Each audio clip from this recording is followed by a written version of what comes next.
नमस्कार सबैजनालाई। आज 2082 साल कार्तिकको 16 गते आइतबारका दिन, द्वादशी तिथि, पूर्वभाद्र नक्षत्रका दिन। आज बिहान सूर्य भनेको 6:16 उदाएको थियो भनेदेखि भरे बेलुका आज 5:17 अस्ताउँदैछ। जे जति कामहरू हामीले मनुष्यले गर्ने काम भनेको दिनमा गर्नुपर्ने हुन्छ। बिहान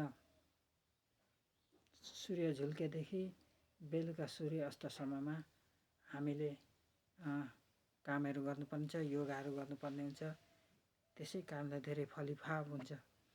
जस्तो घाम झुल्के पछाडि हामीले योगा गऱ्यौँ भनेदेखि हाम्रो योगाको डबल त्रिबल शक्ति मिल्न सक्छ। आज म तपाईहरुलाई हिजोआजका धेरै मानिसहरूलाई चाहिँ समस्या आएको छ, ढाडको समस्या आएको छ। ढाड दुखेर कहिलेकाहीँ तिघ्रा दुख्दै, घुँडा दुख्दै, यता पैतालासम्म दुख्ने गर्छ। यो सबै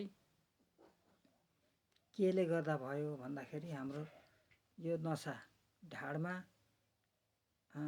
नसा च्याप्पेको कारणले गर्दा त्यसरी तिघ्रा दुख्ने, जोड्नीहरू दुख्ने, घुँडा दुख्ने, या पैतालाका जोड्नीहरू दुख्ने गर्दै जान्छ।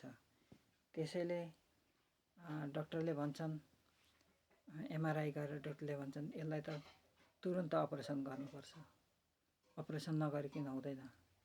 तर म भन्छु अपरेसन नगर्नुस्, हाम्रो योगा छ, योगा गर्नुस्।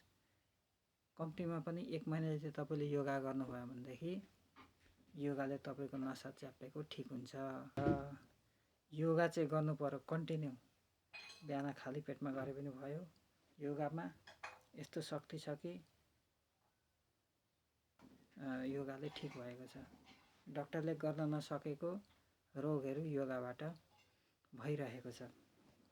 त्यसैले गर्दा म आज तपाईलाई एउटा योगा, यो ढाडमा नसा च्याप्पेको जुन योगा छ त्यो म देखाउन गइरहेको छु, जुन चाहिँ हामीले कन्टिन्यू गर्दै गयौँ भने ठिक हुन्छ। ल, धन्यवाद।